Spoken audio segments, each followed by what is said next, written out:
بسم الله الرحمن الرحيم الحمد لله رب العالمين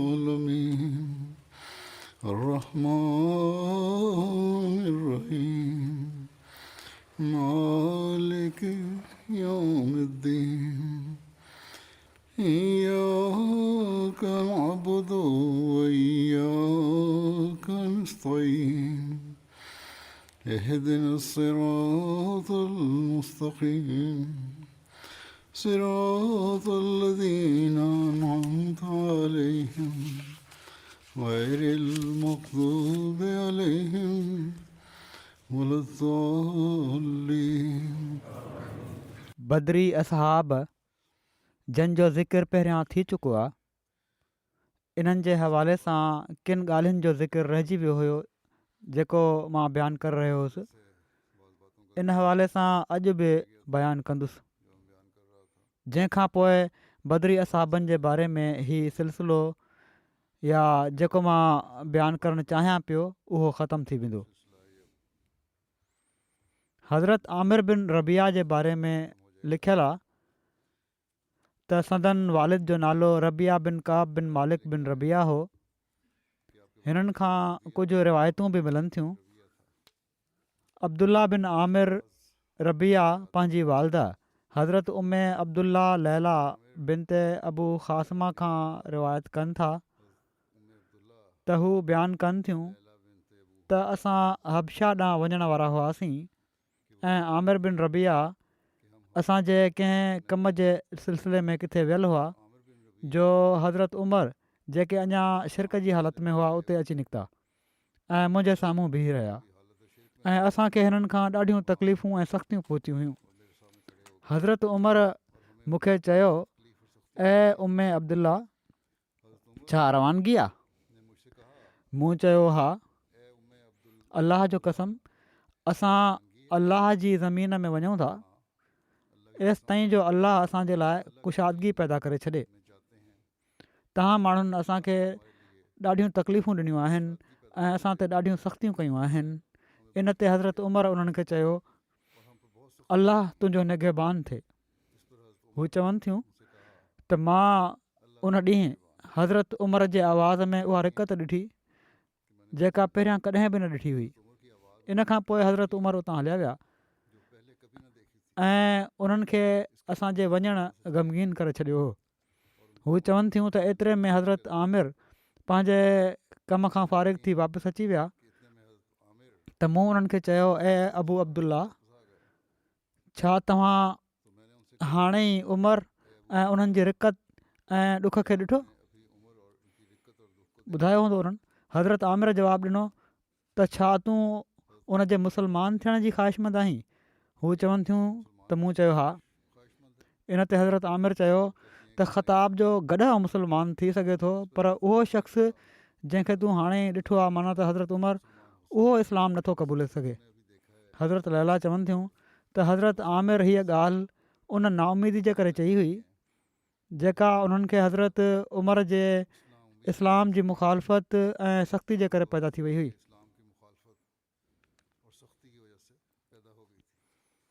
हज़रत अब्दुल्ला बिन आमिर बिन रबिया पंहिंजे वालिद खां रिवायत कनि था त रसूलुल्लाह सल्लल्लाहु अलैहि वसल्लम असांखे सरिया नख़ला, जंहिंजो नालो सरिया अब्दुल्ला बिन जहश बि आहे, हीउ ग़ज़वा बदर खां पहिरियां जो आहे, इन ते रवानो फ़रमायो ऐं असां सां गॾु हज़रत अमर बिन सुराका बि हुआ ऐं उहे हल्के पेट वारा ऐं ड्रिघे कद वारा हुआ। रस्ते में उन्हनि खे शदीद बुख लॻी जंहिंजे करे हू ॿीणा थी विया ऐं असां सां गॾु हलण जी ताक़त न पिया रखनि ऐं किरी पिया। बुख जी हीअ हालति हुई। असां हिकिड़ो पथर जो टुकड़ो खणी उन जे पेठ ते रखे उन्हनि जी चेल सां मज़बूती सां ॿधी छॾियो ऐं पोइ हू असां सां गॾु हली पिया। असां हिकिड़े अरब कबीले वटि पहुतासीं जिन असांजी ज़ियाफ़त कई। इन खां पोइ पाण हली पिया ऐं चयऊं त मां सम्झां पियो त इंसान जी टंगुनि ते उनजो पेट खंयलु हूंदो आहे, हालांकि असल में इंसान जो पेट उन जी टंगुनि खे खयूं बीठो हूंदो आहे। जॾहिं बुख जी हालत हुजे, कमज़ोरी हुजे त इंसानु पोइ घुमी फिरी बि न आहे सघंदो। हज़रत अबू उमामा बयानु कनि था त रसूलुल्लाह सल्लल्लाहु अलैहि वसल्लम हिकिड़े मौक़े ते हज़रत आमिर बिन रबिया ऐं हज़रत सहल बिन हुनैफ़ खे जासूसीअ जे लाइ रवानो फ़रमायो। 8 हिजरी में जंग ज़ातु सलासिल में हज़रत आमिर बिन रबिया बि शामिलु हुआ ऐं इन में उन्हनि जी ॿांह ते तीर लॻो, जंहिंजे करे पाण ज़ख़्मी थी पिया। अब्दुल्ला बिन आमिर पंहिंजे वालिद हज़रत आमिर बिन रबिया खां रिवायत कनि था त हिकु भेरे रसूलुल्लाह सल्लल्लाहु अलैहि वसल्लम हिकिड़ी क़बर जे भरिसां लंघिया त पाण इस्तिफ़सार फ़रमायाऊं त हीअ कंहिंजी क़बर आहे? माण्हुनि जवाबु ॾिनो त फलाणी औरत जी क़बर आहे। पाण सॻोरन सलम फ़रमायो, तव्हां मूंखे छो न ॿुधायो? माण्हुनि अर्ज़ु कयो त तव्हां सुता पिया हुओ, असां मुनासिबु न सम्झोसीं त तव्हांखे जाॻायूं। इन ते पाण सॻोरन सल्लल्लाहु अलैहि वसल्लम फ़रमायो त ईअं न कयो, मूंखे पंहिंजे जनाज़नि जे लाइ सॾींदा कयो। पोइ पाण सॻोरन सल्लल्लाहु अलैहि वसल्लम उते सिफ़ूं ठारायूं ऐं उन जी जनाज़े जी नमाज़ पढ़ियाऊं उते ई क़बर जे भरिसां। अब्दुल्ला बिन आमिर बयानु कनि था त उन्हनि जे वालिद हज़रत आमिर बिन रबिया ॿुधायो त जॾहिं पाण सॻोरा सल्लल्लाहु अलैहि वसल्लम असांखे कंहिं सरिया में रवानो फ़रमाईंदा हुआ त असां वटि सफ़र जे समर तौरु सिर्फ़ु खजूर जो हिकिड़ो थैलो हूंदो हुयो। लश्कर जा अमीर असांजे विच में मुठ खनि खजूर विराए छॾींदा हुआ ऐं आहिस्ते आहिस्ते हिकु हिकु खजूर जी नौबत अची वेंदी हुई ऐं पोइ आहिस्ते आहिस्ते उहा बि ख़तमु थियणु लॻंदी हुई त सफ़र में वरी हिकु खजूर हिकु माण्हू खे मिलंदी हुई। हज़रत अब्दुल्ला चवनि था त मूं चयो त बाबा, हिकु खजूर छा कफ़ालत कंदी हूंदी, उन सां कहिड़ो पेट भरिजंदो हूंदो? उन्हनि चयो, प्यारा पुट ईअं न चओ, छो त इन जी अहमियत असांखे उन वक़्तु मालूम थींदी हुई जॾहिं असां वटि उहा बि न हूंदी हुई।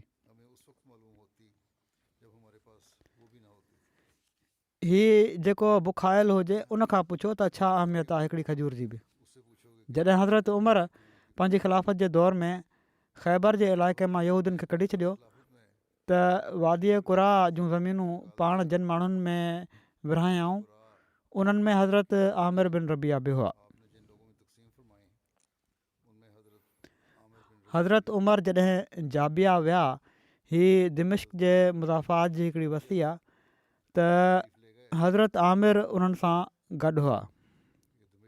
हिकिड़ी रिवायत जे मुताबिक़ इन में हज़रत उमर जो झंडो हज़रत आमिर वटि हो। अहिड़ी तरह हज़रत उस्मान जॾहिं हज ते विया त उन्हनि हज़रत आमिर खे मदीने में पंहिंजो क़ाइमु मक़ाम मुक़ररु फ़रमायो, अमीर मुक़ामी मुक़ररु फ़रमायो। हज़रत आमिर बिन रबिया जी वफ़ात जे बारे में इख़्तिलाफ़ु मिले थो। किन जे वेझो संदन वफ़ात हज़रत उस्मान जी ख़िलाफ़त जे दौर में थी ऐं किन जे मुताबिक़ 32 हिजरी में थी, जॾहिं त किन जे वेझो 33 हिजरी में थी, किन जे वेझो 36 हिजरी में ऐं किन जे वेझो 37 हिजरी में थी। अलामा इब्न असाकिर जे वेझो 32 हिजरी वारी रिवायत वधीक सही मालूम थिए थी। संदन वफ़ात जे बारे में रिवायत में बयानु हीअ बि आहे त हज़रत उस्मान जी शहादत खां पोइ पाण पंहिंजे घर में रहंदा हुआ। एसि ताईं जो माण्हुनि खे संदन बारे में का ख़बर न थी, एसि ताईं जो जॾहिं संदन जनाज़ो घरां निकितो। अब्दुल्ला बिन आमिर पंहिंजे वालिद हज़रत आमिर बिन रबिया खां रिवायत कनि था त रसूलुल्लाह सल्लल्लाहु अलैहि वसल्लम जे ज़माने में हिकिड़े शख़्स बनू फ़ज़ारा जी हिकिड़ी औरत सां 2 जूतनि हक़ महर ते निकाह करे वरितो। पाण सॻोरन सल्लल्लाहु अलैहि वसल्लम इन निकाह खे जाइज़ करार ॾिनो, माना त हीअ मामूली जेको हक़ महर हुयो उहो मुक़ररु कयो त उहो बि जाइज़ आहे। अब्दुल्ला बिन आमिर पंहिंजे वालिद हज़रत आमिर बिन रबिया खां रिवायत कनि था त उन्हनि रसूलुल्लाह सल्लल्लाहु अलैहि वसल्लम खे ॾिठो त पाण सफ़र में पंहिंजी ॾाची जी पुठ ते राति जो नफ़ल पढ़िया। पाण सॻोरन सल्लल्लाहु अलैहि वसल्लम जो मुंहुं उन पासे ई हुयो जंहिं पासे ॾाची हुज़ूर खे खयूं पई वञे। सफ़र में जाॾे बि सुवारी जो मुंहुं हुजे उन पासे मुंहुं करे नमाज़ पढ़णु जाइज़ आहे। हज़रत आमिर बिन रबिया बयानु कनि था त मां रसूलुल्लाह सल्लल्लाहु अलैहि वसल्लम सां गॾु हिकिड़ी ऊंदाही राति में सफ़र में हुउसि। असां हिकिड़ी जॻह ते लथासीं त हिकिड़े शख़्स पथर गॾु कया ऐं निमाज़ जे लाइ जॻह ठाही ऐं उन में निमाज़ पढ़ी। सुबुह जो ख़बर पई त असांजो रुख़ ग़ैर क़िबले ॾांहुं हो, क़िबले खां ॿिए पासे हो, उबतो। असां रसूलुल्लाह सल्लल्लाहु अलैहि वसल्लम खे अर्ज़ु कयोसीं त या रसूलुल्लाह, असां राति जो क़िबले खां हटी करे निमाज़ पढ़ी आहे। इन ते चवनि था त अलाह ताला हीअ आयत नाज़िल फरमाई त वलिल्लाहिल मशरिक़ो वल मग़रिबो फ़अैनमा तुवल्लू फ़सम्मा वजहुल्लाह, त ऐं अलाह जो ई आहे ओभर बि ऐं ओलह बि, सो जंहिं पासे बि तव्हां मुंहुं फेरायो उते ई ख़ुदा जो जलवो ॾिसंदव। माना त जेकॾहिं ग़लतफ़हमी सां जेकॾहिं थी वियो त को हर्ज़ु नाहे। हज़रत आमिर बिन रबिया बयानु कनि था त रसूलुल्लाह सल्लल्लाहु अलैहि वसल्लम फरमायो, जेको मूं ते, हीअ बि थी सघे थो त हीअ आयत पाण सॻोरन सल्लल्लाहु अलैहि वसल्लम हूअं ई पढ़ी ॿुधाई हुजे सम्झाइण जे लाइ, ज़रूरी नाहे त उन वक़्तु नाज़िल थी हुजे। बहरहाल हीअ रिवायत आहे हलियतुल औलिया जी। हज़रत आमिर बिन रबिया बयानु कनि था त रसूलुल्लाह सल्लल्लाहु अलैहि वसल्लम फरमायो, जेको मूं ते हिकु भेरो दुरूद मोकिले थो, अलाह उन ते 10 भेरा सलामती मोकिले थो। सो हाणे तव्हांजी मर्ज़ी आहे त मूं ते घटि दुरूद मोकिलियो या घणो दुरूद मोकिलियो। हिकिड़ी ॿी रिवायत में आहे त हज़रत आमिर बिन रबिया बयानु कनि था त रसूलुल्लाह सल्लल्लाहु अलैहि वसल्लम फरमायो, जेको बानो मूं ते सलामती जी दुआ करे थो त जेसि ताईं हू उन ई हालत में हूंदो आहे, फ़रिश्ता उन ते सलामती जी दुआ कंदा आहिनि। सो बाने जे अख़्तियार में आहे, वणेसि त घणा भेरा सलामती जी दुआ करे ऐं वणेसि त घटि। वरी अॻिलो ज़िक्र आहे हज़रत हराम बिन मिल्हान जो। हज़रत हराम बिन मिल्हान जे बारे में आयो आहे त उन्हनि जो नसुलु अॻिते न हलियो। हज़रत अब्दुल्ला बिन अबी तलहा खां मरवी आहे त उन्हनि चयो त हज़रत अनस मूंखे ॿुधायो त नबी सल्लल्लाहु अलैहि वसल्लम उन्हनि जे मामे हज़रत हराम बिन मिल्हान खे, जेके उम्मे सलेम जा भाउ हुआ, 70 सुवारनि सां बनु आमिर ॾांहुं मोकिलियो। ऐं आमिर बिन तुफ़ैल मुशरिकनि जो सरदार हुयो, जंहिं पाण सॻोरन सल्लल्लाहु अलैहि वसल्लम खे 3 ॻाल्हियुनि मां हिक जो अख़्तियार ॾिनो हुयो।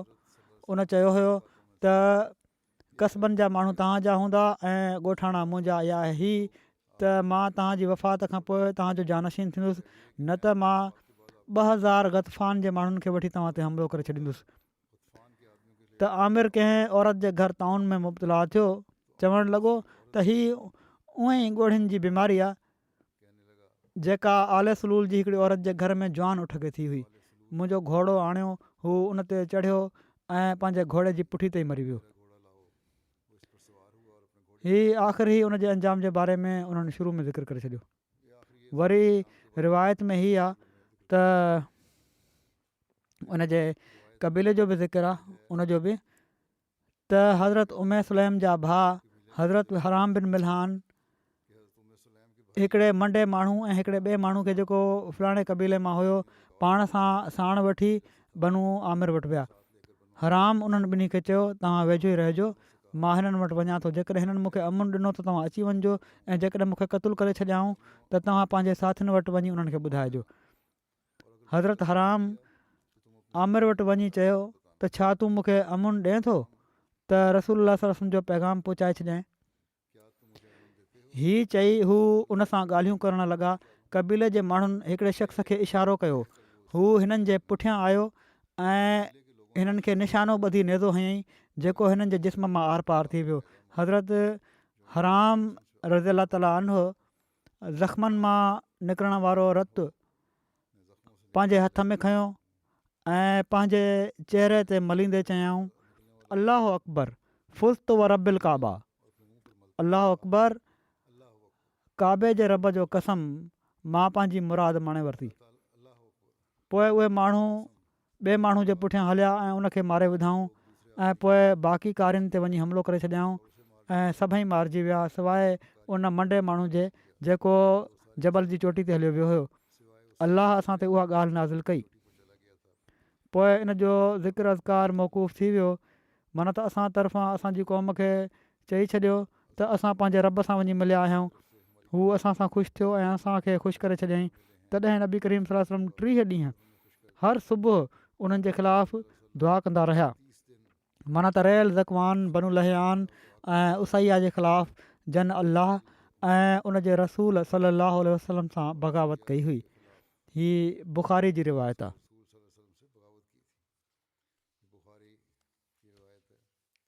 हिकिड़ी ॿी जेका हज़रत अनस खां रिवायत आहे बुख़ारी जी, उन जे मुताबिक़ नेज़े जे बदिरां उन्हनि खे भालो हयो वियो हुयो। हिकिड़ी ॿी रिवायत जे मुताबिक़ रसूलुल्लाह सलाहु वसलम 1 महीने ताईं सुबुह जी नमाज़ में हिननि माना त बनु सुलैम जे ॿिनि कबीलनि रहल ऐं ज़कवान जे ख़िलाफ़ु दुआ कंदा रहिया। हज़रत अनस चवनि था त हीअ कुनूत जी शुरूआति हुई। इन खां अॻु असां कुनूत न कंदा हुआसीं। हज़रत मुस्लिम मऊद रज़ी अलाह ताला अन्हु हाफ़िज़नि जी शहादत जे वाक़े खे बयानु फ़रमाईंदे असाबनि जी क़ुर्बानीनि जे जज़्बे जे हवाले सां फ़रमाइनि था त असांखे तारीख़ पढ़ण मां मालूम थिए थो त असाब जंगनि में ईअं वेंदा हुआ जो उन्हनि खे ईअं मालूम थींदो हुयो त जंग में शहीद थियणु उन्हनि जे लाइ बिल्कुलु राहत ऐं ख़ुशी जो सबबु आहे। ऐं जेकॾहिं उन्हनि खे लड़ाई में का तकलीफ़ पहुचंदी हुई त हू उनखे तकलीफ़ न सम्झंदा हुआ ऐं पर सुखु सम्झंदा हुआ। जीअं त असाबनि जा तमामु घणा अहिड़े क़िस्म जा वाक़िया तारीख़ुनि में मिलनि था त उन्हनि वाट खुदा जी मारिजी वञण खे ई पंहिंजे लाइ बिल्कुलु राहत महसूसु कयो। मिसाल तौरु उहे हाफ़िज़ जेके पाण सॻोरन सलम विच अरब जे हिकिड़े क़बीले ॾांहुं तबलीग जे लाइ मोकिलिया हुआ, उन्हनि में हराम बिन मिल्हान इस्लाम जो पैगाम खणी कबीले आमिर जे रइस आमिर बिन तुफ़ैल वटि विया ऐं बाक़ी असाब पोइते रहिया। शुरू में त आमिर बिन तुफ़ैल ऐं उन जे साथियुनि मुनाफ़िक़ाने तौर ते हिननि जो आदर भाव कयो, पर जॾहिं हू मुतमइन थी वेही रहिया ऐं तबलीग करणु लॻा त उन्हनि मां किन शरीरनि हिकिड़े ख़बीस खे इशारो कयो ऐं उन इशारो मिलंदे ई हराम बिन मिल्हान ते पुठियां नेज़े जो हमिलो कयो ऐं हू किरी पिया ऐं किरंदे ई उन्हनि जे वातां उते जो उते यकदमि ई निकितो त अलाह अकबर फ़ुस्त व रबिल काबा, माना मूंखे काबे जे रब जो कसम मां निजात माणे वियुसि। पोइ हिननि शरीरनि बाक़ी असाबनि जो घिराउ कयो ऐं उन्हनि ते हमिलो करे ॾिनऊं। इन मौक़े ते हज़रत अबू बकर जा आज़ादु कयल ग़ुलाम आमिर बिन फ़ुहैरा जेके हिजरत जे सफ़र में पाण सॻोरन सलम सां गॾु हुआ, उन्हनि जे बारे में ज़िक्र अचे थो ऐं पर ख़ुदि उन्हनि जो कातिल जेको बाद में मुसलमान थी वियो हुयो, हू पंहिंजे मुसलमान थियण जो सबबु ई बयानु करे पियो त जॾहिं मां आमिर बिन फ़ुहैरा खे शहीद कयो त उन जे वातां यकदमि ई निकितो फ़ुस्त वल्लाह, माना त ख़ुदा जो कसम मां त पंहिंजी मुराद ते पहुची वियुसि। हीअ वाक़िया ॿुधाइनि था त असाबनि जे लाइ मौत बजाए ॾुख जे ख़ुशी जो सबबु हूंदो हुयो। वरी हज़रत मुस्लिम फ़रमाइनि था त नजद जा कुझु माण्हू पाण सॻोरन सलम वटि आया। अच्छा हीअ छॾियां थो मां, हज़रत मिर्ज़ा बशीर अहमद साहिब जो हवालो पेश करे थो छॾियां। हू हिन वाक़े जो तफ़सील बयानु कंदे हीअ थोरो वधीक तफ़सील आहे। हू लिखनि था त हिकिड़ो शख़्स अबू बरा आमरी जेको विच अरब जे क़बीले बनु आमिर जो हिकिड़ो रइस हुयो, पाण सॻोरन सलम जी ख़िदमत में मुलाक़ात जे लाइ हाज़िर थियो। पाण वॾी नरमी सां ऐं शफ़क़त सां उनखे इस्लाम जी तबलीग फ़रमायाऊं ऐं उन बि बज़ाहिर शौक़ु ऐं तवजो सां हुज़ूर जी तक़रीर खे ॿुधो, पर मुसलमान न थियो। अलबत उन पाण सॻोरन सलम खे ई अर्ज़ु कयो त तव्हां मूं सां गॾु पंहिंजा कुझु असहाब नजद ॾांहुं रवाना फ़रमायो जेके उते हली नजद वारनि में इस्लाम जी तबलीग कनि ऐं मूंखे उमेदु आहे त नजदी माण्हू तव्हांजी दावत खे रद्द न कंदा। पाण फ़रमायाऊं मूंखे त नजद वारनि ते एतमाद न आहे। अबू बरा चयो तव्हां हरगिज़ फ़िकिर न कयो, मां उन्हनि जी हिफ़ाज़त जो ज़ामिन थियां थो।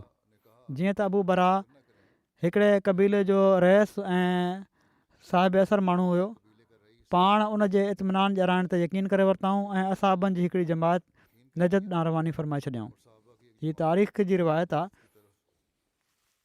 बुख़ारी में अचे थो त कबीलनि रेल ऐं ज़कवान वग़ैरह जेके मशहूरु कबीले बनु सुलैम जा पाड़ा हुआ, उन्हनि जा कुझु माण्हू पाण सॻोरन सलम जी ख़िदमत में हाज़िर थिया ऐं इस्लाम जो इज़हार करे दरख़्वास्त कयऊं त असांजी क़ौम मां जेके माण्हू इस्लाम जा दुश्मन आहिनि उन्हनि जे ख़िलाफ़ु असांजी इमदाद जे लाइ लिखनि था। ही तशरीह न आहे त कहिड़े क़िस्म जी इमदाद आहे, छा तबलीगी या फ़ौजी, बहरहाल पर उन्हनि चयो त असांजी इमदाद जे लाइ कुझु माण्हू रवाना कया वञनि, जंहिं ते पाण ई दस्तो रवानो फ़रमायो। हिननि ॿिन्ही रिवायतुनि जी मुताबिक़त जी हीअ सूरत थी सघे थी त रेल ऐं ज़कवान जे माण्हुनि सां गॾु अबू बरा आमिरी क़बीले आमिर जो रहिस बि आयो हुजे ऐं उन्हनि तरफ़ां पाण सॻोरनि सलम सां ॻाल्हि कई हुजे। जीअं त तारीख़ी रिवायत जे मुताबिक़ पाण सॻोरनि सलम जो हीउ फ़रमाइणु त मूंखे नजद वारनि तरफ़ां इत्मिनान नाहे, पोइ उनजो हीउ जवाबु ॾियणु त तव्हां को फ़िकिर न कयो, मां इन जो ज़ामिन थियां थो तव्हांजे असाबनि खे का तकलीफ़ न पहुचंदी। इन ॻाल्हि ॾांहुं इशारो करे थो त अबू बरा सां गॾु रेल ऐं ज़कवान जा माण्हू बि आयल हुआ, जंहिंजे करे पाण सॻोरा सलम फ़िक्रमंद हुआ। वल्लाहु आलम। बहरहाल पाण सॻोरनि सल्लल्लाहु अलैहि वसल्लम सफ़र 4 हिजरी में मुंज़िर बिन अमर अंसारी जी इमारत में असाबनि जी हिकिड़ी पार्टी रवानो फ़रमाई। हीअ माण्हू उमूमन अंसार मां हुआ ऐं अंग में 70 हुआ ऐं तक़रीबन सभई कारी माना त क़ुर पढ़ंदड़ हुआ, जेके ॾींहं महिल झंग मां काठियूं करे उन्हनि जी क़ीमत ते पंहिंजो पेट पालींदा हुआ ऐं राति जो केतिरो ई हिसो इबादत में गुज़ारे छॾींदा हुआ।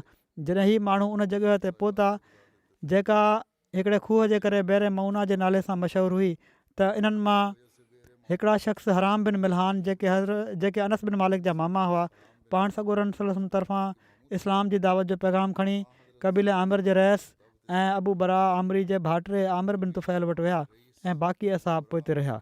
जॾहिं हराम बिन मिल्हान पाण सॻोरनि सल्लल्लाहु अलैहि वसल्लम जे एलची तौरु आमिर बिन तुफ़ैल ऐं उन्हनि जे साथियुनि वटि पहुता त उन्हनि शुरू में मुनाफ़िक़ाणे तौर ते आदर भाउ कयो, पर जॾहिं हू मुतमइन थी वेही रहिया ऐं इस्लाम जी तबलीग करणु लॻा त उन्हनि मां किन शरीरनि कंहिं माण्हू खे इशारो करे हिन बेगुनाह एलची खे पोएं पासे खां नेज़े जो हमिलो करे उते ढिग करे छॾियो। उन वक़्तु हराम बिन मिल्हान जे वात ते ई लफ़्ज़ हुआ, अल्लाह अकबर फ़ुज़्तु व रबिल काबा, माना त अल्लाह अकबर, काबे जे रब जो कसम, मां त पंहिंजे मुराद ते पहुची वियुसि। आमिर बिन तुफ़ैल पाण सॻोरनि सलम जे एलची जे क़त्ल ते ई बस न कई ऐं पर उनखां पोइ पंहिंजे क़बीले बनू आमिर जे माण्हुनि खे भड़कायईं त हू मुसलमाननि जी बाक़ी जमायत ते हमिलो कनि, पर उन्हनि इन ॻाल्हि खां इनकार करे छॾियो ऐं चयऊं त असां अबू बरा जी ज़िमेदारी जे हूंदे मुसलमाननि ते हमिलो न कंदासीं। इन ते आमिर क़बीले सुलैम मां बनू रेल ऐं ज़कवान ऐं उसैया वग़ैरह खे, उहा ई जेका बुख़ारी जी रिवायत आहे उनजे मुताबिक़ पाण सॻोरनि सलम वटि जेके वफ़द बणिजी आया हुआ साण कयो ऐं हीअ सभई माण्हू मुसलमाननि जी हिन कलील ऐं बेवस जमायत ते हमले आवर थी विया। मुसलमाननि जॾहिं हिननि वहशी दरिंदनि खे पाण लाइ ईंदे ॾिठो त उन्हनि खे चयाऊं त असांजो तव्हां सां को जहिड़ो न आहे, असां त रसूल सलम तरफ़ां हिकिड़े कम जे लाइ आया आहियूं ऐं असां तव्हां सां विढ़ण जे लाइ न आहियूं आया, पर उन्हनि हिकु न ॿुधी ऐं सभिनी खे तलवारुनि सां मारे छॾियऊं। इन्हनि असाबिन मां जेके उन वक़्तु उते मौजूदु हुआ सिर्फ़ु हिकिड़ो शख़्स बचियो जेको पेर खां मंडो हुयो ऐं हू जबल ते चढ़ी वियो हुयो। उन असाबी जो नालो काब बिन ज़ैद हुयो ऐं किन रिवायतुनि मां पतो लॻे थो त काफ़रनि उन ते बि हमिलो कयो हुयो, जंहिंजे करे हू ज़ख़्मी थियो ऐं काफ़र उनखे मोल सम्झी छॾे विया हुआ, पर दरअसल उन में साह बाक़ी हुयो ऐं हू बची वियो। बहरहाल असाबनि जी हिन जमायत मां 2 माण्हू माना त अमर बिन उमैया ज़मरी ऐं मुंज़िर बिन मोहम्मद उन वक़्तु उठ वग़ैरह चराइण जे लाइ पंहिंजी जमायत खां अलॻि थी हेॾे होॾे वियल हुआ।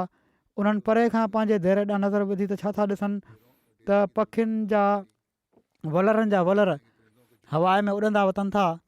हू हिननि रेगिस्तानी इशारनि खे ख़ूब सम्झंदा हुआ। फ़ौरन ताड़े विया त का लड़ाई थी आहे।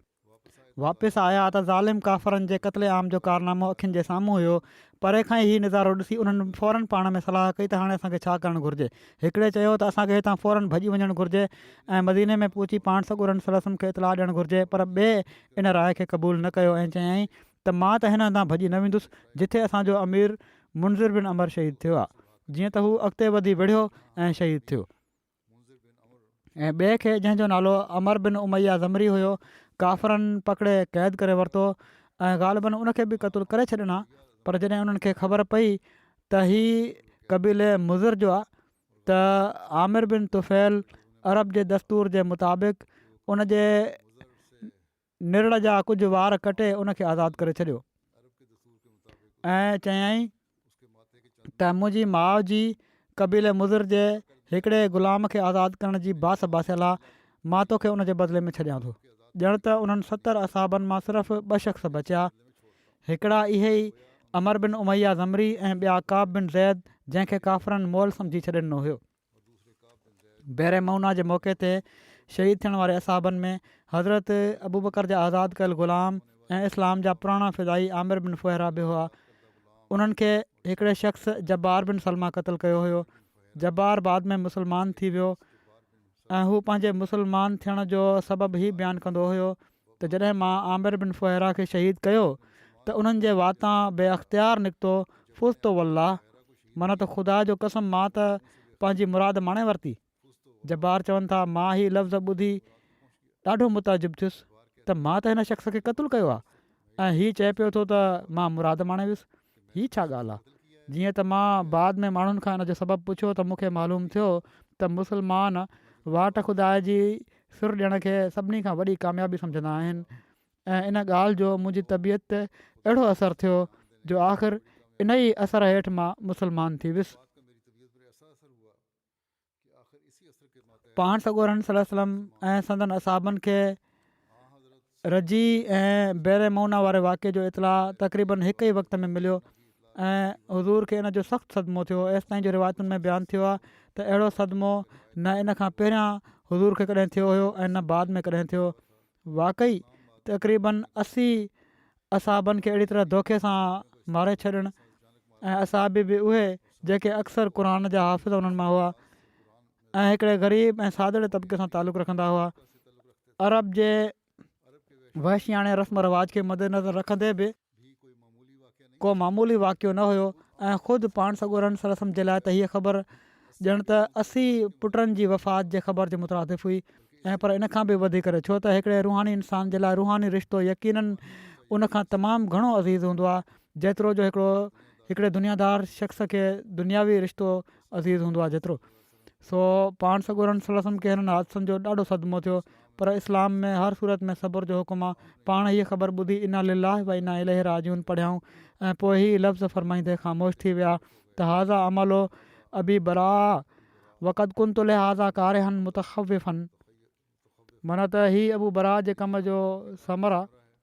न त मां त हिननि माण्हुनि खे मोकिलण खे पसंदि न पियो कयां ऐं नजद वारनि तरफ़ां डिॼां पियो। वरी ज़िक्र आहे हज़रत साद बिन खौला जो। संदन तालुक़ कबीले बनु मालिक बिन हसल बिन आमिर बिन लोई सां हो। किन जे वेझो पाण बनु आमिर जा हलीफ़ हुआ। पाण फ़ारिस वारनि मां आहिनि जो जेके यमन में अची आबाद थिया। आमिर बिन साद पंहिंजे वालिद साद बिन वकास खां रिवायत कनि था त उन्हनि चयो रसूलुल्लाह सल्लल्लाहु अलैहि वसल्लम हजतुल विदा जे मौक़े ते मुंहिंजी इयादत फ़रमाई उन बीमारी में जंहिंमें मां मौत जे किनारे ते पहुची वियो हुउसि। मूं अर्ज़ु कयो या रसूलुल्लाह, मुंहिंजी तकलीफ़ जंहिं हद ताईं पहुची चुकी आहे उहा तव्हां ॾिसो पिया था। मां अमीर माण्हू आहियां ऐं मुंहिंजो वारिस सवाइ मुंहिंजी हिकिड़ी अकेली धीउ जे ॿियो को कोन्हे। छा मां 2 भाङे 3 माल सदको कयां? पाण फ़रमायाऊं न। हू चवनि था मूं अर्ज़ु कयो छा मां उनजो अधु सदको कयां? पाण फ़रमायाऊं न, 3 हिसो करे छॾ ऐं 3 हिसो बि घणो आहे। पोइ फ़रमायाऊं त तुंहिंजो पंहिंजे वारसनि खे सुठी हालत में छॾणु उन्हनि खे मोहताज छॾण खां बहितर आहे त हू माण्हुनि जे साम्हूं हथु फैलाईंदा वञनि ऐं तूं अलाह जी रज़ा चाहींदे जेको बि ख़र्चु कंदे तोखे उनजो अजुरु ॾिनो वेंदो। एसि ताईं जो हिकिड़ो गिरह बि जेको तूं पंहिंजी घरवारी जे वात में विझी उनजो बि अजुरु आहे। हू चवनि था मूं अर्ज़ु कयो या रसूलल्लाह, छा मां पंहिंजे साथियुनि खां पोइते छॾियो वेंदुसि? हिते फ़ौत थी वेंदुसि मां? पाण फ़रमायाऊं तूं पोइते न छॾियो वेंदे पर जेको नेक अमल कंदे जंहिंजे ज़रिए तूं अलाह जी रज़ा चाहीं त तूं उन जे ज़रिए दर्जे ऐं रिफ़त में वधीक थींदे ऐं परे न आहे त तूं पोइते छॾियो वञी, माना त डिघी उमिरि ॾिनो वञी, तोखे डिघी उमिरि ॾिनी वञे एसि ताईं जो क़ौमूं तो मां फ़ाइदो वठनि ऐं किन ॿियनि खे नुक़सान बि थिए। पोइ फ़रमायाऊं त ए अलाह, मुंहिंजे असहाब जी हिजरत पूरी फ़रमाए ऐं उन्हनि खे उन्हनि जी खुड़ियुनि भर न मोटाइजांइ। पर वीचारो साद बिन खौला रावी चवनि था त त रसूलुल्लाह सल्लल्लाहु अलैहि वसल्लम उन्हनि जे लाइ ॾुख जो इज़हार फ़रमायो, छो त हू हिजरत खां पोइ मके में फ़ौत थी विया हुआ। हिकिड़ी रिवायत में आहे त रसूलुल्लाह सल्लल्लाहु अलैहि वसल्लम साद बिन खौला जे लाइ अफ़सोस कंदा हुआ त हू मके में मरी विया। हीअ इन लाइ जो जंहिं मके मां हिजरत कई उन जे लाइ रसूलुल्लाह सल्लल्लाहु अलैहि वसल्लम नापसंदि कंदा हुआ त हू उते वापसि अचे या उन में हज ऐं उमिरो अदा करण खां वधीक क़याम करे। इस्माइल बिन मोहम्मद बिन साद खां रिवायत आहे त रसूलुल्लाह सल्लल्लाहु अलैहि वसल्लम साहिब बिन उमैर उल कारी खे फ़रमायो हुकुम त जेकॾहिं साद बिन खौला मके में फ़ौत थी वञनि त उन्हनि खे मके में दफ़न न कयो वञे। ऐं हिकिड़ी रिवायत जे मुताबिक़ हज़रत साद बिन अबी वकास जे बारे में हुज़ूर सल्लल्लाहु अलैहि वसल्लम फ़रमायो त जेकॾहिं हीअ मके में फ़ौत थी वञनि त हिननि खे मके में दफ़न न कयो वञे। हज़रत साद बिन खौला जॾहिं हजतुल विदा जे मौक़े ते फ़ौत थिया त उन्हनि जी घरवारी हामला हुयूं। हिननि जी वफ़ात खे घणो टाइम न गुज़रियो हुयो जो हिननि जो वज़अ हमल थी वियो। ॿार जी पैदाइश थियण वारी हुई। वफ़ात खां कुझु वक़्त खां पोइ ॿार जी पैदाइश थी वई। रिवायतुनि में अचे थो त 25 रातिनि या इन खां बि घटि वक़्त खां पोइ ॿारु ॼमी वियो। जॾहिं हू छिले खां फ़ारिग़ थियूं त उन्हनि निकाह जो पैगाम ॾियण वारनि जे लाइ सिंगार कयो। उन वटि अबू सनाबिल बिन बाक़िक जेके बनी अब्दिदार जा शख़्स हुआ आया ऐं उन हिननि खे चयो, छा ॻाल्हि आहे, मां तोखे सिंगार कयल ॾिसां थो, शायदि तुंहिंजो इरादो निकाह करण जो आहे। अलाह जो कसम तूं निकाह नथी करे सघीं जेसि ताईं तो ते 4 महीना 10 ॾींहं न गुज़री वञनि। सबिया चवनि थियूं, जॾहिं उन मूंखे हीउ चयो त मां शाम महल कपिड़ा पाता ऐं मां रसूलुल्लाह सल्लल्लाहु अलैहि वसल्लम वटि आयसि ऐं हुज़ूर खां इन बारे में पुछा कई। पाण मूंखे फ़तवा ॾिनऊं त जॾहिं मां वज़अ हमल कयो त हिलाल थी वियसि ऐं मूंखे इरशाद फ़रमायाऊं त जेकॾहिं मां चाहियां त शादी करे सघां थी। हीअ किन मसइलनि जो बि इन मां पतो लॻी थो वञे। हज़रत अबुल हैसम बिन अत्तहियान उन्हनि जो ज़िक्र आहे। हिननि जे भाउ जो नालो हज़रत उबैद बिन उबैद या हज़रत अतीक बिन अत्तहियान हुयो, जेके अत्तयहान हुयो, जेके ग़ज़वा उहद में शरीक थिया हुआ। हज़रत अबुल हैसम रसूलुल्लाह सल्लल्लाहु अलैहि वसल्लम खे अर्ज़ु कयो। हिकिड़ी रिवायत में अचे थो त मां सभिनी खां पहिरियां बैत करण वारो आहियां। असां कहिड़ी तरह तव्हांजी बैत कयूं त पाण सॻोरनि सलसम फ़रमायो, मुंहिंजी इन ॻाल्हि ते बैत कयो जंहिं ते बनी इसराईल मूसा जी बैत कई हुई। रसूलुल्लाह सल्लल्लाहु अलैहि वसल्लम हज़रत अबुल हैसम ऐं हज़रत उसैद बिन हुज़ैर खे क़बीले बनी अब्दुल अशल ते नक़ीब मुक़ररु फ़रमायो हुयो। पाण जंग में 2 तलवारूं लड़काईंदा हुआ, इन जे करे हिननि खे ज़ुस सैफ़ैन बि चयो वेंदो आहे।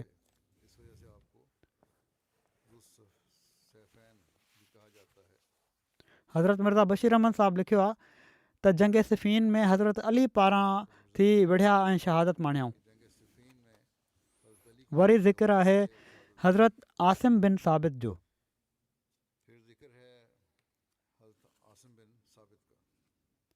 हज़रत आसिम जा हिकिड़ा पुट मोहम्मद हुआ, जेके हिंद बिन ते मालिक जे बतन मां हुआ।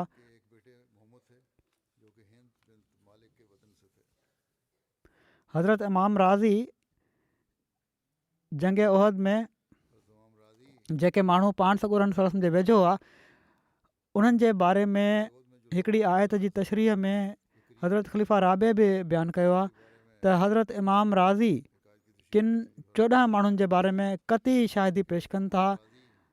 नाले बनाले उहे माण्हू मौजूदु हुआ ऐं उन्हनि पाण सॻोरनि सलसम जो साथ कंहिं हालत में न छॾियो।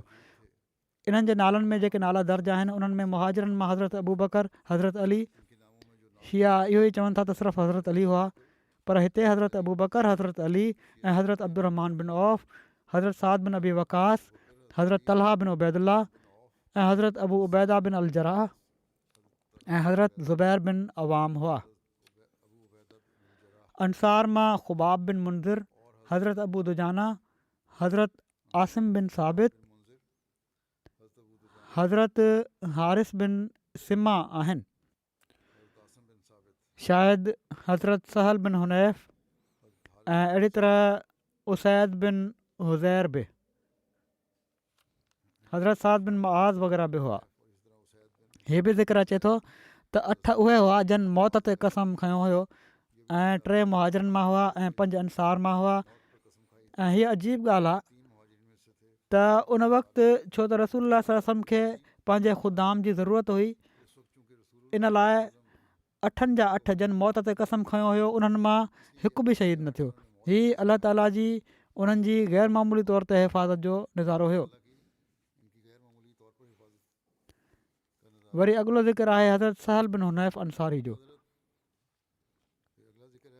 हज़रत इब्न अब्बास खां मरवी आहे त जंग बदर जे मौक़े ते पाण सॻोरनि सल्लल्लाहु अलैहि वसल्लम सां गॾु 100 ऊठ ऐं ॾाचियूं ऐं 2 घोड़ा हुआ। उन्हनि मां हिक ते हज़रत मिक़दाद बिन असवद सुवार हुआ ऐं ॿिए ते हज़रत मुसब बिन उमैर ऐं हज़रत सहल बिन हुनैफ़ हुआ।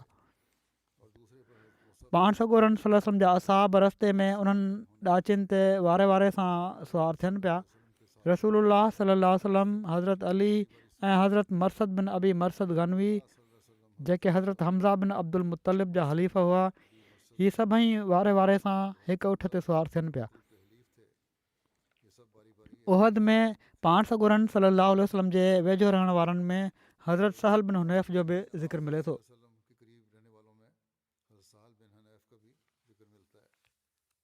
युसैर बिन अमर खां मरवी आहे त हिकु दफ़ो मां हज़रत सहल बिन हुनैफ़ जी ख़िदमत में हाज़िर थियुसि ऐं उन्हनि खे अर्ज़ु कयो त मूंखे का अहिड़ी हदीस ॿुधायो जेका फ़िरका हरूरिया माना त ख़ारजी जे बारे में पाण सॻोरनि सल्लल्लाहु अलैहि वसल्लम खां ॿुधी हुजेव। उन्हनि फरमायो त मां तोसां सिर्फ़ु एतिरो बयानु कयां थो त जेको मूं ॿुधो आहे इन खां वधीक कुझु न कंदुसि। मां नबी करीम सल्लल्लाहु अलैहि वसल्लम खे हिकिड़ी क़ौम जो ज़िक्र कंदे ॿुधो आहे जेका हितां निकिरंदी ऐं उन्हनि इराक़ ॾांहुं इशारो कयो। उहे माण्हू क़ुर त पढ़ंदा हूंदा पर उन्हनि जे गले खां हेठि न लहंदो। उहे माण्हू दीन मां ईअं निकिरी वेंदा जीअं तीर शिकार खां निकिरी वेंदो आहे। रावी चवनि था त मां उनखां पुछा कई त छा नबी करीम सल्लल्लाहु अलैहि वसल्लम उन्हनि जी का निशानी बि ज़िक्र फरमाई, त उन्हनि जवाबु ॾिनो त मां जेको ॿुधो हुयो उहो इहो ई आहे ऐं मां इन खां वधीक तोखे कुझु नथो ॿुधाए सघां। जेका ॻाल्हि ॿुधी हुई उहा ॿुधाए छॾी, हाणे पाण अंदाज़ो लॻाए वठि। उमैर बिन सईद खां मरवी आहे त हज़रत अली हज़रत सहल बिन हुनैफ़ जी जनाज़े जी नमाज़ पढ़ी ऐं उन ते 5 तकबीरूं चयाऊं। माण्हुनि चयो त हीअ छा जूं तकबीरूं आहिनि? हज़रत अली फरमायो त हीअ सहल बिन हुनैफ़ आहिनि जेके बदर वारनि मां आहिनि ऐं बदर वारनि खे ग़ैर बदर वारनि ते फ़ज़ीलत आहे। मूं चाहियो त तव्हांखे उन्हनि जी फ़ज़ीलत खां आगाह करे छॾियां, वधीक तकबीरूं पढ़ी। वरी हज़रत जब्बार बिन सख़र जो ज़िक्र आहे। सरिया हज़रत अली बतरफ़ बनू तय जेको 9 हिजरी रबियुल आख़िर 9 हिजरी में थियो हुयो, इन जे हवाले सां लिखियलु आहे त रसूलुल्लाह सल्लल्लाहु अलैहि वसल्लम हज़रत अली खे 150 माण्हुनि सां गॾु बनू तय जे बुत फुल्स खे किराइण जे लाइ रवानो फ़रमायो। बनू तय जो इलाइक़ो मदीने जे उत्तर ओलह में मौजूदु हुयो। पाण इन सरिया जे लाइ हज़रत अलीअ खे हिकिड़ो कारे रंग जो वॾो झंडो ॾिनऊं ऐं अछे रंग जो नंढो झंडो अता फ़रमायाऊं। हज़रत अली सुबुह जो महल हातम वारनि ते हमलियावर थिया ऐं उन्हनि जे बुत फुल्स खे ड्राहे छॾियऊं। हज़रत अली बनू तय मां केतिरो ई गनीमत जो माल ऐं कैदी वठी वापसि मदीने आया। इन सरिया में लवा माना त झंडो हज़रत जबार बिन सख़र वटि हुयो। इन सरिया में हज़रत अली पंहिंजे साथियुनि खां राय घुरी त हज़रत जबार बिन सख़र चयो त राति असां पंहिंजी सुवारियुनि ते सफ़र कंदे गुज़ारियूं ऐं सुबुह थींदे ई उन्हनि ते हमिलो करे ॾियूं। हज़रत अली खे उन्हनि जी हीअ ॻाल्हि पसंदि आई। हज़रत जाबिर बिन अब्दुल्ला खां रिवायत आहे त मां रसूलुल्लाह सल्लल्लाहु अलैहि वसल्लम जे खाॿे पासे बीठो हुउसि त पाण सॻोरनि सल्लल्लाहु अलैहि वसल्लम मूंखे पकिड़े साॼे पासे पंहिंजे बीहारे छॾियो। पोइ हज़रत जबार बिन सख़र आया त पाण सॻोरनि सल्लल्लाहु अलैहि वसल्लम असां ॿिन्ही खे पंहिंजे पुठियां बीहारे छॾियो। हिकिड़ी रिवायत में आहे त हज़रत उमैर बिन अबी वकास खे अमर बिन अब्दे वुद शहीद कयो हुयो। हिकिड़ी ॿी रिवायत जे मुताबिक़ हज़रत उमैर बिन अबी वकास खे अहसन बिन सईद शहीद कयो हुयो। हा हीउ ज़िक्र जेको थी वियो उन्हनि जो सख़र जो त ख़तमु थी वियो हुयो। हज़रत उमैर बिन अबी वकास जो ज़िक्र आहे। उन्हनि जे बारे में हीअ रिवायत आहे जेका रहिजी वई हुई त उन्हनि खे अमर बिन अब्द वुद शहीद कयो हुयो। ऐं ॿी रिवायत में आहे त हज़रत उमैर बिन अबी वकास खे अहसन बिन सईद शहीद कयो हुयो। हिकिड़ी रिवायत हीअ आहे त सफ़र 9 हिजरी में रसूलुल्लाह सल्लल्लाहु अलैहि वसल्लम हज़रत कुतबा खे 20 माण्हुनि सां गॾु क़बीले ख़सम जे हिकिड़े पाड़े ॾांहुं मोकिलियो जेके तबाला जे निवाह में हुआ। पाण उन्हनि खे हुकुम ॾिनऊं त हू यकदमि उन्हनि ते हमिलो करे ॾियनि। हीअ असाब 10 उठनि ते चढ़ी रवाना थिया जिन खे वारे वारे सां इस्तेमालु कनि पिया। उन्हनि हिकिड़े माण्हू खे पकिड़े उनखां पुछा ॻाछा कई त हू हिननि जे साम्हूं गूंगो बणिजी वियो। पोइ वझ वठी रड़ियूं करे करे पंहिंजे क़बीले वारनि खे ख़बरदार करणु लॻो। इन ते उन्हनि हिन खे क़तलु करे छॾियो। पोइ हज़रत कुतबा ऐं संदन साथियुनि इंतज़ारु कयो ऐं जॾहिं उहे क़बीले वारा सुम्ही पिया त उन्हनि ते भरपूर हमिलो कयऊं। शदीद लड़ाई थी। ॿिन्ही धुरियुनि मां केतिरा ई माण्हू ज़ख़्मी थी पिया। हज़रत कुतबा केतिरनि ई माण्हुनि खे क़तलु कयो।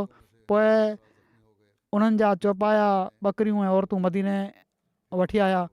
खुम्स कढण खां पोइ हर हिक जे हिसे में 4-4 उठाया ऐं उन वक़्तु हिकिड़ो उठ 10 ॿकरियुनि बराबरि हूंदो हुयो। इमाम बग़वी चवनि था त हज़रत उक़बा बिन आमिर खां का हदीस मरवी न आहे। बहरहाल हिते ई असाबनि जो ज़िक्र जेको मां करणु चाहियां पियो उहो ख़तमु थियो।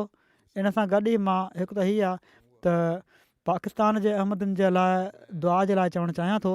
दुआ कयो अलाह ताला उन्हनि ते जेके सख़्तु हालात आहिनि उते आसानियूं पैदा करे ऐं इंसाफ़ करण वारनि, कानून लागू करण वारनि ऐं ख़ुदा ऐं उन जे रसूल जे नाले ते ज़ुल्म करण वारनि खे अलाह ताला अकुलु ॾिए या उन्हनि जी पकड़ जा सामान करे। ॿियो बुर्किना फासो जे लाइ बि दुआ कयो। उते बि सख़्तियूं आहिनि अञा ऐं जेके दहशतगर्द आहिनि, शिदत पसंद आहिनि, उन्हनि जा उहे ई अमल आहिनि। अलाह ऐं रसूल जे नाले ते ज़ुल्म करे रहिया आहिनि। पोइ अलजज़ाइर जे माण्हुनि जे लाइ बि उते बि के हुकूमती कारकुन या अदालतूं जेके आहिनि ग़लति क़िस्म जा ज़ुल्म कनि पयूं थियूं अहमदनि सां। अलाह ताला सभिनी खे पंहिंजी हिफ़ाज़त में रखे। ख़ासि तौर ते दुआउनि ऐं सदकनि ते तमामु घणो ज़ोर ॾियो। अलाह ताला मुखालफ़नि जे शर खां हर हिक खे बचाए। इन खां पोइ मां जुमे खां पोइ नमाज़ खां पोइ के जनाज़ा बि पढ़ाईंदुसि ग़ाइब। उन्हनि जो ज़िक्र करे थो छॾियां। पहिरियों ज़िक्र आहे मुकरम मोहम्मद रशीद साहब शहीद जो जेके चौधरी बिशारापुत अमन साहब आफ गुटड़ियाला ज़िले गुजरात जा पुट हुआ। हिननि खे 2 अहमद जे दुश्मननि हिननि जे घर अची 19 फेबरवरी ते फायरिंग करे शहीद करे छॾियो। इन्ना लिल्लाहि व इन्ना इलैहि राजिऊन। शहादत महल मरहूम जी उमिरि 70 सालनि खां वधीक हुई। तफ़सीलनि जे मुताबिक़ मुकरम मोहम्मद रशीद साहब पंहिंजे घर गुठड़ियाला ज़िले गुजरात में अकेला रहंदा हुआ जिथे उन्हनि इलाइक़े जे माण्हुनि जी सहूलियत जे लाइ फ्री होम्योपैथिक डिस्पेंसरी ठाहे रखी हुई जंहिंमां ॻोठ ऐं चौधारी जा माण्हू फ़ाइदो वठंदा हुआ। ॻोठ जा 2 मुक़ामी नौजवान दवा वठण जे बहाने उन्हनि जे घर में क़ाइमु डिस्पेंसरी में दाख़िल थिया ऐं फायरिंग करे ॾिनऊं।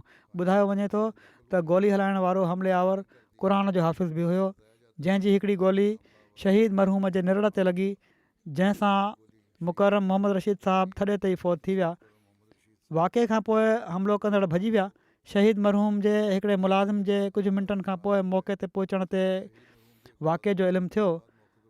वाक़े जो केस लाॻापियल पुलिस स्टेशन में दर्ज कयो वियो। बाद में हीअ बि चवनि था त 2 हमले आवारनि मां हिकिड़े जो लाश वेझे फसलनि मां मिलियो जेको क़ुर जो हाफ़िज़ हुयो जंहिंजे मौत जे बारे में पुलिस अलॻि तहक़ीक़ करे रही आहे जॾहिं त ॿिए हमले आवर खे पुलिस गिरफ़्तार करे वरितो आहे। हिते घटि में घटि हीअ थियो आहे त गिरफ़्तार पुलिस करे वरितो आहे। शहीद मरहूम जे ख़ानदान में अहमद ते हज़रत मुंशी सुल्तान आलम साहब रज़ी ताला अन्हु असाबी हज़रत मसीह मौद अलैहिस्सलाम जे ज़रिए आई जेके गुठड़ियाला ज़िले गुजरात जा रहण वारा हुआ ऐं मुक़ामी स्कूल में मुदरस तौरु तइनात हुआ। पाण गुठड़ियाला मां 1906 में कादियान वञी हज़रत मसीह मौद अलैहिस्सलाम जे दस्ते मुबारक ते बैत जी शहादत हासिलु कई हुआ। शहीद मरहूम मैट्रिक खां पोइ आर्मी में हलिया विया। कुझु सालनि खां पोइ आर्मी छॾे ॾिनऊं ऐं कुझु वक़्त खां पोइ 84-85 में फैमिली समेत नॉर्वे शिफ्ट थी विया। नॉर्वे जी सिटीज़नशिप जे बावजूदि 2008 में नॉर्वे मां वापसि अबाणे ॻोठ में हलिया विया ऐं नॉर्वे अचणु वञणु रहंदो हुयो। अबाणे ॻोठ में ॿनी ॿारे सां गॾु इलाइक़े जे माण्हुनि जी ख़िदमत जे लाइ फ्री होम्योपैथिक डिस्पेंसरी शुरू कई हुआऊं। हीउ सिलसिलो आख़िर ताईं जारी रहियो। शहीद मरहूम अलाह जे फज़ल सां मूसी हुआ। शहादत महल सेक्रेटरी इस्लाह इरशाद गुठड़ियाला जी हैसियत सां ख़िदमत जी तौफ़ीक़ हासिलु करे रहिया हुआ। सभिनी सां सुठो मिलण वारा ऐं मुहबत करण वारा हुआ। हर हिक सां पंहिंजाइप ऐं दोस्ती जो तालुक़ु हुयो। ख़िदमत ख़ल्क़ जो जज़्बो निमाया हुयो। मज़हब जे फ़र्क़ु बिना ज़रूरतमंदनि जी माली ऐं अख़लाक़ी मुआवनत कंदा हुआ। ख़िलाफ़त सां इश्क़ हुयो। महिमान नवाज़ी नुमाया वसफ़ हुई। बिलख़ुसूस मरकज़ी महिमाननि जी ख़िदमत में पेश रहंदा हुआ। नमाज़ुनि जा पाबंद ऐं कॾहिं कॾहिं इलाइक़े में फ्री मेडिकल कैंप जो इंतज़ाम कंदा हुआ। हिननि जा भाटिया आइवरी कोस्ट जा मुरबी आहिनि राफ़े अहमद साहब। चवनि था त शहीद मरहूम हर दिलि अज़ीज़ शख़्सियत जा मालिक हुआ। ख़िदमत ख़ल्क़ जे जज़्बे सां सरशार हुअण खां अलावा सुठा दाई अल्लाह ऐं तमामु ग़रीबनि जो ख़्यालु रखण वारा हुआ। अलाह ताला हिननि जे हथ में शिफ़ा रखी हुई। जुमे जा ख़ुतबा बाक़ाइदगी सां ॿुधंदा हुआ ऐं ॾाढा मोहतात बि हुआ। कुझु वक़्तु अॻु शहीद मरहूम जी घरवारी परवीन अख्तर साहिबा नॉर्वे में हिकिड़ो ख़्वाबु लधो त शहीद मरहूम ते हमिलो थियो आहे ऐं को मारण जी कोशिशि करे थो। त बहरहाल उन्हनि हिननि खे एहतियात करण लाइ चयो हुयो। शहीद मरहूम जे पोइते रहिजी वियल घर भातियुनि में घरवारी परवीन अख्तर साहिबा हाल मुक़ीम नॉर्वे ऐं 2 पुट ऐं 5 धीअरूं शामिल आहिनि। जन्मा हिकिड़ी धीउ पाकिस्तान में आहे ऐं बाक़ी मुख़्तलिफ़ मुल्कनि में रहनि थिया। मुबलिग इंचार्ज नॉर्वे महमूद कालू साहब लिखनि था शाहिद महमूद कालू तमामु शरीफ़ नफ़्स ऐं सादड़ा इंसान हुआ। नॉर्वे में होम्योपैथिक दवाउनि सां माण्हुनि जी ख़िदमत कंदा रहिया ऐं हाणे रिटायरमेंट खां पोइ तक़रीबन 12-13 सालनि खां पाकिस्तान में पंहिंजे ॻोठ में मुक़ीम हुआ। माण्हुनि जी ख़िदमत करे रहिया हुआ। इन दौरान वक़्तनि बवक़्तनि नॉर्वे बि ईंदा रहिया। अलाह ताला हिननि जे हथ में शिफ़ा रखी हुई। मरीज़नि जी मदद जे लाइ हर वक़्तु तयारु रहंदा हुआ ऐं घर वञी बि दवा ॾेई ईंदा हुआ। हिननि जी घरवारी हिननि जे माइटनि मां हुई। उन्हनि पहिरियां बैत न कई हुई पर पंहिंजे घरवारे जी मुखालफ़त बि न कयई ऐं पर सभिनी ॿारनि जूं शादियूं अहमदी घरनि में कयई। आख़िरी भेरो जॾहिं अक्टूबर 2018 में नॉर्वे आया त घरवारी जी बैत बि करायऊं ऐं चवंदा हुआ त मां इन ई लाइ आयो आहियां त जीअं घरवारी जी बैत कराए सघां। चवनि था उते पाकिस्तान में मुखालफ़त तमामु घणी आहे, धमकियूं बि मिलनि थियूं पर उते गुरबत ॾाढी आहे ऐं माण्हू दवाऊं नथा ख़रीद करे सघनि। मुंहिंजे करे ग़रीबनि खे फ्री इलाजु मिले थो ऐं उन्हनि जी मदद थी रही आहे ऐं मूंखे मौत जो डपु नाहे। उहो त हिकिड़े ॾींहुं अचिणो आहे। अहमदी त पोइ बि ख़िदमत कनि पिया था त इंसानियत जी ख़िदमत कंदा रहूं ऐं दिलेर थी कनि पिया था। अलाह ताला मुकरम मोहम्मद रशीद साहब शहीद सां मग़फ़रत जो ऐं रहमत जो वर्ताव फ़रमाए ऐं शहीद मरहूम जे पोइते रहिजी वियल घर भातियुनि खे सब्र ऐं हौसलो अता फ़रमाए। ॿियो जेको ज़िक्र आहे ऐं पर 2 माण्हू आहिनि इन में मुकरमा अमानी बसाम अजलावी साहिबा ऐं अज़ीज़म सलाह अब्दुल मुइन कुतैश इस्कंदरून तुर्की मां। मुरबी सिलसिला सदर जमात सादिक साहब लिखनि था त 6 फरवरी 2023 में तुर्की में जेके 2 वॾा ज़िलज़िला आया हुआ उन्हनि में 2 अहमदियुनि जी बि वफ़ात थी आहे जो जेके माउ पुट हुआ। इन्ना लिल्लाहि व इन्ना इलैहि राजिऊन। इन खां अलावा ज़िलज़िले खां उमूमी तौर ते सभई अहमदी अलाह ताला जे फज़ल सां महफ़ूज़ रहिया आहिनि पर किन खे सनासुला धक लॻा आहिनि। फ़ौत थी वञण वारनि मां हिकिड़ी 23 सालनि जी सीरियन अहमदी ख़ातून मुकरमा अमानी बसाम अजलावी साहिबा जो तालुक़ु जमायत इस्कंदरून सां हुयो। हीअ अब्दुल मुइन कुतैश साहिब जी घरवारी ऐं इस्कंदरून जमायत जे सदर जमायत मुकरम सलाह कुतैश अबू ख़ालिद साहिब जूं नुंहुं हुयूं। अमानी साहिबा वक़्तु तक़रीबन 2 महीना अॻु पंहिंजे घरवारे सां गॾु बैत कई हुई। उन्हनि जे सहुरे मुकरम सलाह कुतैश साहिबु ॿुधायो त ज़िलज़िले खां हिकिड़ो ॾींहुं पहिरियां ई उन्हनि अमानी खां पुछा कई त छा तूं पंहिंजे घर वारनि खे ॿुधाए छॾियो आहे त तूं बैत करे वरिती आहे? त अमानी साहिबा चयो जी हा। हाणे मां पंहिंजे माउ पीउ खे पंहिंजे अहमदी थियण जो इतलाउ ॾेई छॾियो आहे। सराह साहिब जो चवणु आहे त मानी साहिबा इन ॻाल्हि ते ॾाढो ख़ुशि हुयूं त उन्हनि जे वालदेन हिननि जे अहमद क़बूल करण ते को शदीद रद्दमल न ॾेखारियो ऐं मुखालफ़त न कई। हिननि सां गॾु 3 सालनि जो पुटु अज़ीज़म सलाहुद्दीन बि फ़ौत थी वियो। इना लिल्लाहि व इना इलैहि राजिऊन। हीअ ॿई मलबे हेठि दॿिजी विया हुआ ऐं इन्हनि खे 2 ॾींहंनि खां पोइ कढियो वियो। तेसि ताईं हिननि जी वफ़ात थी चुकी हुई। अमानी साहिबा पंहिंजे पुठियां हिकिड़े घर वारे मुकरम अब्दुल मुइन कुतैश साहिब खां अलावा 6 सालनि जी धीउ अबीरा बि यादगार छॾिया आहिनि। शमसुद्दीन बालाबारी साहिबु मुरबी सिलसिला कबाबीर आहिनि। चवनि था त अमानी साहिबा ऐं उन्हनि जा घर वारा अब्दुल मुइन कुतैश साहिब जी फैमिली सीरिया मां हिजरत करे तुर्की आई हुई। अमानी साहिबा तमामु मुख़लिस ख़िदमत कंदड़ ऐं क़नात पसंदि ख़ातून हुयूं। बैत जी अहमियत ते आगाही हासिलु करण खां पोइ बैत करण में देरि न कयईं ऐं पर पंहिंजे घर वारे ऐं भाउरनि खे बि हौसलो ॾींदी रहियूं। चवनि था त मुंहिंजी घरवारी बयानु करे थी त उन्हनि हीउ ख़ासि तौर ते नोट कयो त मरहूमा पंहिंजे साहुरनि जे सभिनी माण्हुनि खे साण वठी हलंदी हुई ऐं सभिनी सां हिननि जो तमामु प्यार ऐं मुहबत जो वर्ताउ हुयो। बैत वारे ॾींहुं ॾाढो ख़ुशि हुयूं ऐं असांखे हिननि वॾे इख़लास सां अलविदा कयो हुयो। अलाह ताला हिननि सां मग़फ़िरत ऐं रहम जो वर्ताउ फ़रमाए। टियों जेको ज़िक्र आहे जंहिंजो जनाज़ो पढ़ंदुसि उहे आहिनि मक़सूद अहमद मुनीब साहिबु मुरबी सिलसिला, जेके 15 फरवरी ते हार्ट अटैक सां फ़ौत थी विया 53 सालनि जी उमिरि में। इना लिल्लाहि व इना इलैहि राजिऊन। अलाह ताला जे फज़ल सां मूसी हुआ ऐं हिननि जे वालिद मुकरम चौधरी जान मोहम्मद साहिबु 1974 में अहमदियत क़बूल कई हुई। 1991 में जामिया अहमदिया रबवा मां मुबशर जी डिग्री वठी फ़ारिग़ु तहसील थिया। इन खां पोइ नज़ारत इस्लाह इरशाद मरकज़िया हेठि पाकिस्तान जे मुख़्तलिफ़ शहरनि में ई ख़िदमतूं सरंजाम ॾींदा रहिया। 1998 खां 2006 ताईं ओभर अफ्रीका कीनिया में ख़िदमतूं बजा आणण जी तौफ़ीक़ मिलियनि। इन खां बाद पोइ पाकिस्तान में अची विया ऐं अॼुकल्ह मुरबी ज़िला कोयटा तौरु ख़िदमत बजा आणे रहिया हुआ। पोइ ते रहिजी वियल घर भातियुनि में घरवारी खां अलावा हिकिड़ो पुटु ऐं 2 धीअरूं शामिल आहिनि।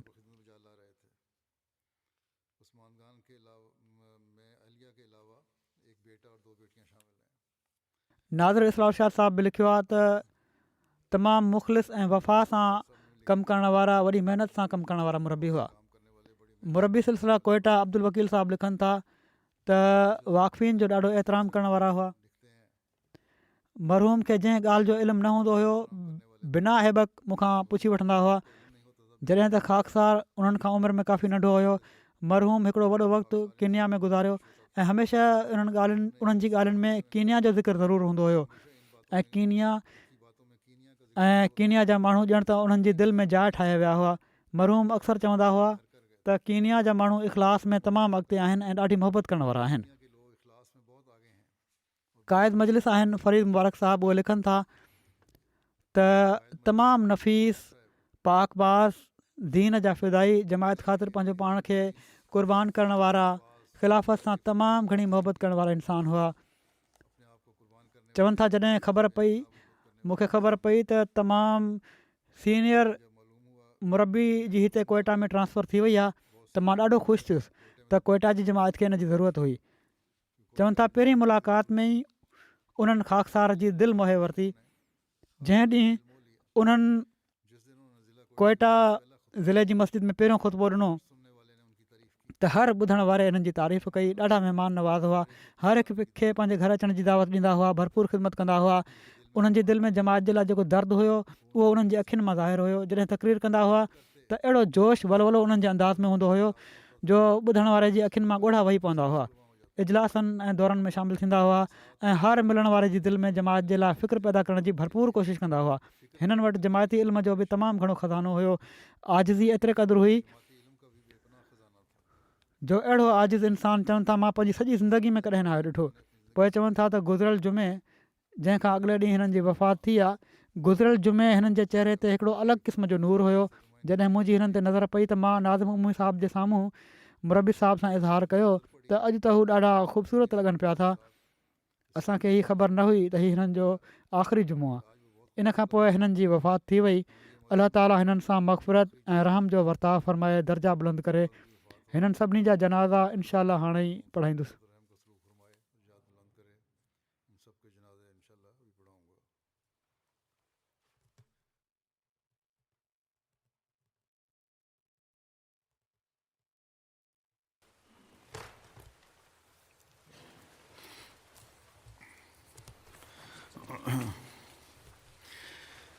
الحمد لله الحمد لله نحمده ونستعينه ونستغفره ونؤمن به ونتوكل عليه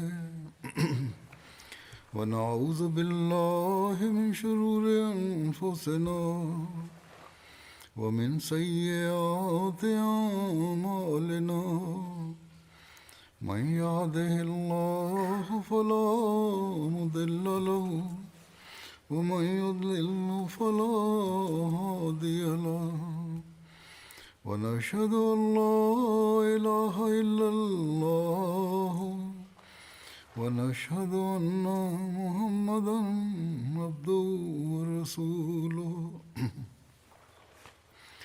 عباد الله رحمكم الله إن الله يأمر بالعدل والإحسان وإيتاء ذي القربى وينهى عن الفحشاء والمنكر والبغي يعظكم لعلكم تذكرون اذكروا الله يذكركم وادعوه يستجب لكم ولذكر الله أكبر